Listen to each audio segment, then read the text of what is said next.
السلام عليكم ورحمة الله وبركاته. عيد مبارك. كل عام وأنتم بخير. waxaan ugu hambaleynayaa dhammaan muslimiinta meel kasta oo ay joogaan, gaar ahaan dadka Soomaaliyeed munaasabadan barakeysan ee Ciidul Fitriga. bishii Ramadaan waxay ku suntaneyd cibaado, sadaqo iyo iscafin, iyadoo habeen iyo maalinba aynu alla ka baryaynay dambi dhaaf, naxariis iyo in uu naga aqbalo acmaasheena wanaagsan. walaalayaal, waxaan idinku boorinayaa inaynu sii joogteenno dhaqamada wanaagsan ee aynu mudnaanta siinay muddadii bishii Ramadaan, kuwaas oo ugu horeyso kaalmada iyo u gargaaridda dadkeena danyarta ah, ka shaqaynta danta guud iyo ducada ku aadan inuu Alle inoo wanaajiyo dalkeena, naguna gallado amni, xasilooni iyo barwaaqo.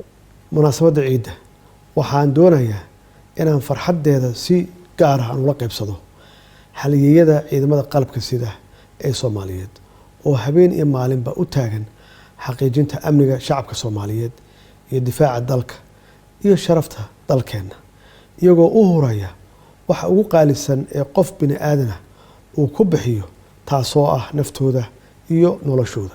in shacabka Soomaaliyeed sanadihii la soo dhaafay ay si nabad ah ku soomeen bisha Ramadaan waxay ku timid Alle fadligiis ka sokow halgan iyo hawl badan oo ay qabteen ciidanka Soomaaliyeed, maadaama uu jiro cadow argagixiso ah oo duulaan ku ah dalkeena, cadaystayna inuu xoojiyo dhagartooda maalmaha cibaadada ee bisha Ramadaan.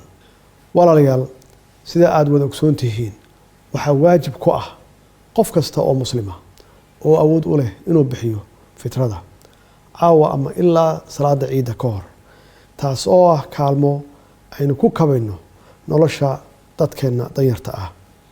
arrintani waxa ay na xasuusinaysaa ahmiyadda ay leedahay inaan isu naxariisano, kana warqabno dadka walaalaheena ah ee nugul. waxaan Alle ka baryayaa inuu ciideeda kale nagu gaarsiiyo camal iyo cibaado san, dalkeena iyo dadkeenana uu ku manaysto naxariis, horumar iyo barwaaqo. ciid mubaarak. wasalaamu calaykum waraxmatullaahi wabarakaatu.